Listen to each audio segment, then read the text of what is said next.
রাতারাতি শেখ হাসিনার কপাল খুলে গেছে। এইদিকে ডক্টর ইউনূস এবং সমন্বয়কদের কপালে মহাবিপদ, কঠিন অ্যাকশনে গেছেন সেনাপ্রধান। বিস্তারিত জানতে ভিডিওগুলো সম্পূর্ণ দেখুন। বাংলাদেশে ফিরে আওয়ামী লীগের কর্মী সমর্থকদের উপর হামলা এবং অত্যাচারের যে অভিযোগ, সেই সমস্ত হামলা ও অত্যাচারের বিচার করবেন তিনি। আর এই তিনিটি হলেন শেখ হাসিনা। গতকাল রাতে একটি ভার্চুয়াল আলোচনায় দলীয় কর্মীদের এরকমই আশ্বাস দিয়েছেন তিনি। বাংলাদেশ অচিরেই ভিক্ষুকের জাতিতে পরিণত হবে, এই প্রসঙ্গটা নিয়ে আপনাদের সামনে কথা বলতে এসেছি। শেখ হাসিনা বাংলাদেশের অনেক ইতিহাস তৈরি করেছেন। তার নামে যেরকম সমালোচনা রয়েছে, তেমনি তার গৌরব গাথা। কর্মী সমর্থকদের উপর হামলা এবং অত্যাচারের যে অভিযোগ, সেই সমস্ত হামলা ও অত্যাচারের বিচার করবেন তিনি। আর এই তিনিটি হলেন শেখ হাসিনা। গতকাল রাতে একটি ভার্চুয়াল আলোচনায় দলীয় কর্মীদের এরকমই আশ্বাস দিয়েছেন তিনি।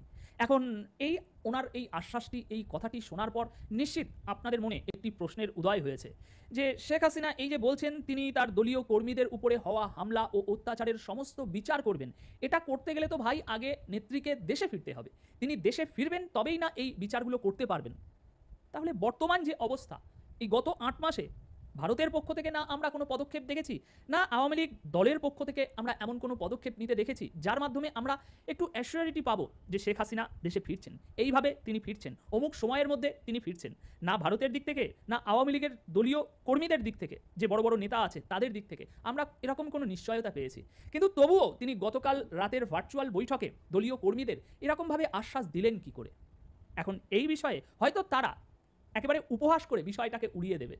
তারা হয়তো বলবে যে খোদ আপনারই তো বিচার শুরু হয়ে গিয়েছে বাংলাদেশে, আপনারই বিচার চলছে, আর আপনি আমাদের বিচার করবেন বলছেন। হাস্যকর। এটা হয়তো তাদের ভাবনা হতে পারে, কিন্তু সেটা তাদের ভাবনা, তাদেরকে ভাবতে দিন। আমাদেরকে ভাবতে হবে যে শেখ হাসিনা এই কথাগুলো বলছেন এবং বর্তমান পরিস্থিতি এই আমরা দেখতে পাচ্ছি, কিন্তু তবুও তিনি এই কথাগুলো বলছেন, তাহলে নিশ্চিত তিনি কিছু ভেবে বলছেন। তিনি দলের এই করুণ অবস্থায়, দলের যে শোচনীয় অবস্থা এখন, সেই অবস্থায় আমার মনে হয় না তিনি এমন কোনো কথা বলবেন যেটা মিথ্যে, যেটা বানোয়াটি, যেটা ভুয়া, যেটা মানুষকে কেবল ক্ষণিকের জন্য একটু আশ্বাস, একটু ভরসা, একটু বিশ্বাস দেওয়ার কাজ করে। আমার মনে হয় না দলের প্রধান নেত্রী হয়ে দলের এই শোচনীয় অবস্থায়, দলের এই দুর্দিনে তিনি এরকম কোনো কথা বলবেন। আজ যে পরিস্থিতি, সেই পরিস্থিতিতে তিনি যাই বলুন না কেন নিশ্চিত সেটা ভেবে বলবেন, নিশ্চিত তার কোনো ভিত্তি আছে। তিনি যদি আজ বলে থাকেন যে আমি দেশে ফিরবো, বিচার করব, তাহলে নিশ্চিত তিনি কিছু ভেবে বলছেন। হয়তো আমরা সেই বিষয়গুলো দেখতে পাচ্ছি না।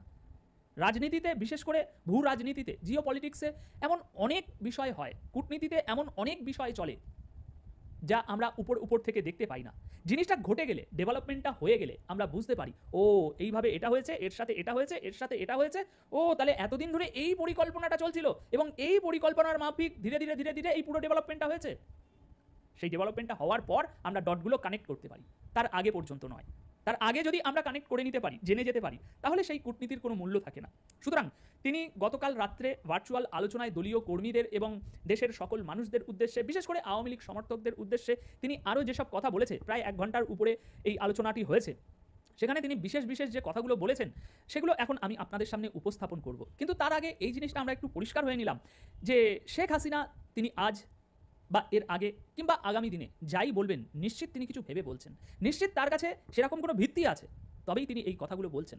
সুতরাং তার কথার উপরে আমাদেরকে এখন অটুট বিশ্বাস রাখতে হবে, বিশ্বাস হারালে হবে না, এবং তাকে তার যথাযথ মর্যাদা দিয়ে আমাদেরকে স্থান দিতে হবে।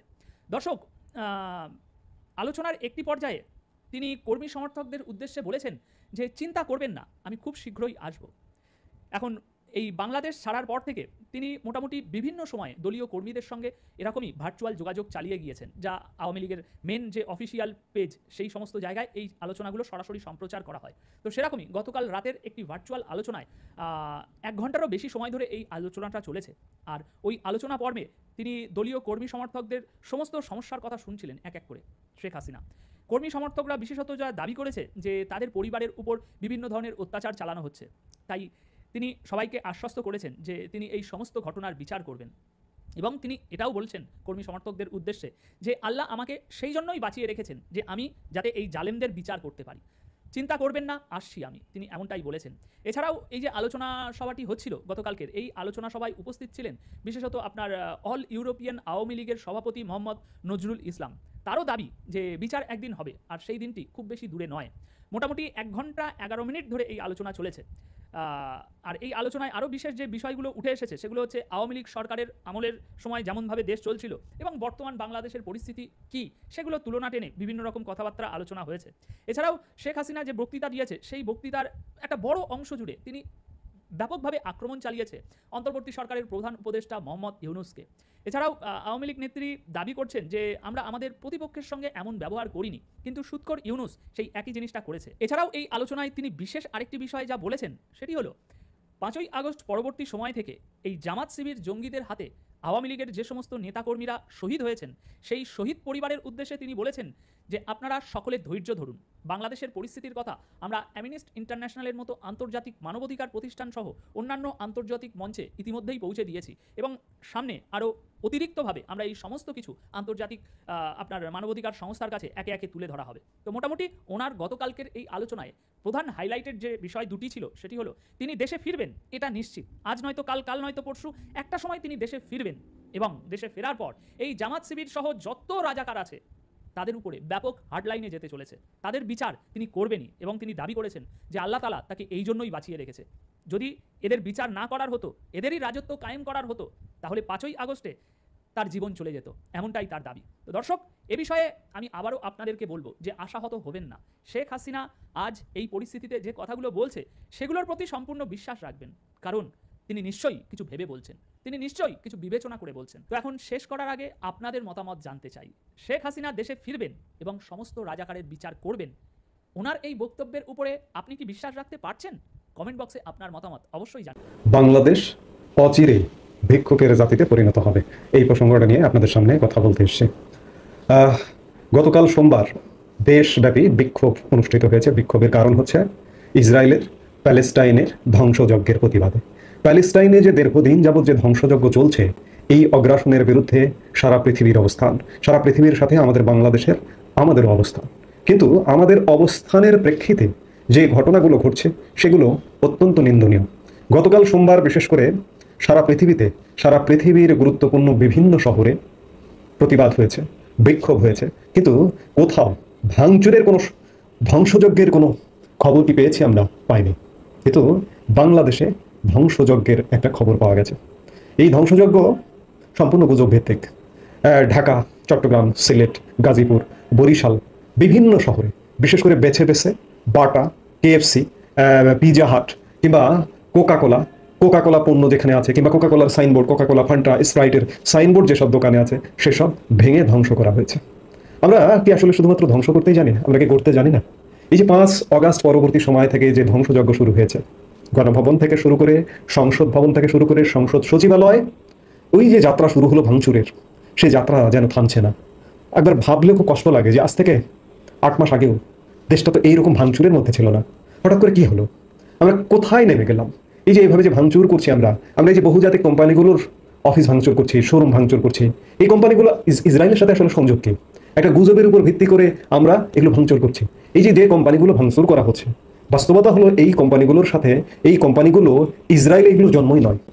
যেমন বাটার জন্ম চেক প্রজাতন্ত্র এবং বর্তমানে এর সদর দপ্তর Lausanne, Switzerland. KFC, Kentucky fried chicken, এর সদর দপ্তর হলো লুইসভিল, কেনটাকি, যুক্তরাষ্ট্র।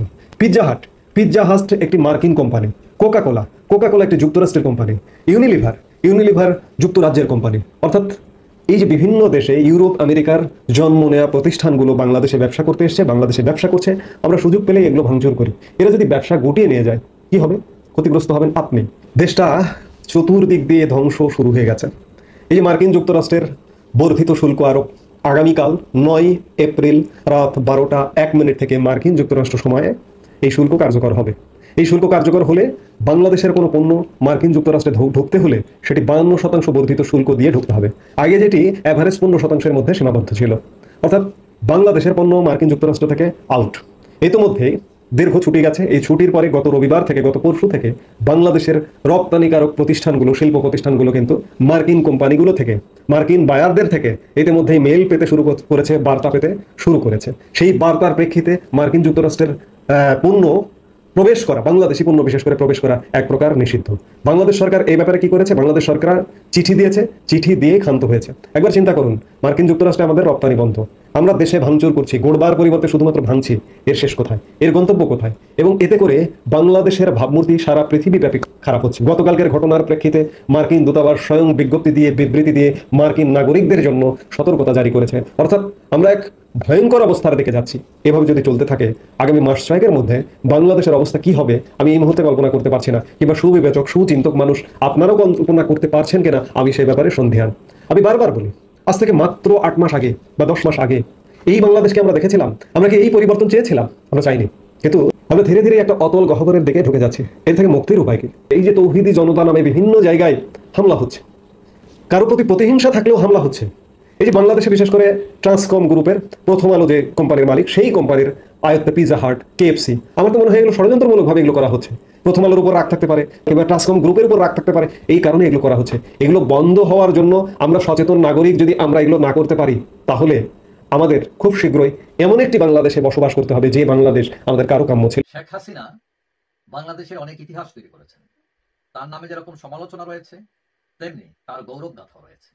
এখন শেখ হাসিনা অনেকটা কোণঠাসা এবং রাজনীতিতে ফিরতে পারবেন কি পারবেন না এগুলো নিয়ে প্রশ্ন উঠেছে, তার নেতৃত্ব নিয়ে প্রশ্ন উঠেছে। এবং আমরা কয়েকদিন আগে দেখেছি সরকার নিজ থেকে সেনাবাহিনী দিয়ে বলানো হয়েছে যে সাবের হোসেন শিরিন শারমিনের নেতৃত্বে নতুন আওয়ামী লীগ তৈরি করার। সেখানে কোনো কোনো জায়গায় সোহেল তাজ, কোনো জায়গায় মেয়র আইবি, কেউ কেউ বলছেন তাদের সিদ্দিকী, বিভিন্ন ধরনের কথাবার্তা আসছে। কিন্তু এটা সত্য যে যেভাবেই ব্র্যাকেটওয়ালা রাজনীতি করেন না কেন আওয়ামী লীগের, শেখ হাসিনার নেতৃত্বে আওয়ামী লীগ থাকবে, এটা মোটামুটি 90% শিওর। আর 9% সম্ভাবনা হচ্ছে সজীবদের জয়, যদি তিনি সরে যান তার ছেলেকেই দিয়ে যেতে চাইবে, আর 1% অন্যান্য। এখন এটা কিন্তু আওয়ামী লীগ ভাঙলে সেই হিসাব বাদ, কারণ ব্র্যাকেটওয়ালা রাজনীতি আমরা অনেক আগেও দেখছি। আসলে ব্র্যাকেটওয়ালা রাজনীতি আওয়ামী লীগ এর আগে অনেকবার ভাঙছে, কিন্তু এগুলো টিকে নাই। মিজান চৌধুরী, গাজী, এরকম অনেক, আব্দুল রাজ্জাকরা চলে গেছেন বাকশাল, আবার ফিরে আসছেন, কেউ আর আসেনও নাই, রাজনীতিও ছেড়ে দিচ্ছেন, এরকম অনেক আছে। মৌলানা ভাসানী প্রথম ভাঙছিলেন। এখন শেখ হাসিনা তার দীর্ঘদিন ক্ষমতায় ছিলেন এবং বাংলাকে শাসন করেছেন অনেক নবাব, এবং তারা কেউই শেখ হাসিনার মতো এতদিন ক্ষমতায় টিকে থাকেন। মুর্শেদ কুলি খান 10 বছর টিকেছিলেন, সুজাউদ্দিন খান 12 বছর, আলীবর্দী খান 16 বছর, সিরাজউদ্দৌলা কয়েক মাস, 14 মাস। কিন্তু হাসিনাকে আমরা দেখি যে তিনি আওয়ামী লীগের সভাপতি 40 বছর, 4 বার প্রধানমন্ত্রী 21 বছর, 2 দশকের উপর। এখন কয়জন ক্ষমতায় থাকছেন বলেন 21 বছর? কয়জন নবাব? কেউ না। শুধু নবাবদের পেছনে ফেলে ক্ষান্ত হননি শেখ হাসিনা। বাংলাদেশের ইতিহাসে সবচেয়ে বেশি সময় ধরে প্রধানমন্ত্রিত্ব করেছেন তিনি, এবং বিশ্বের সবচেয়ে বেশি সময়ে নারী প্রধানমন্ত্রী তিনি।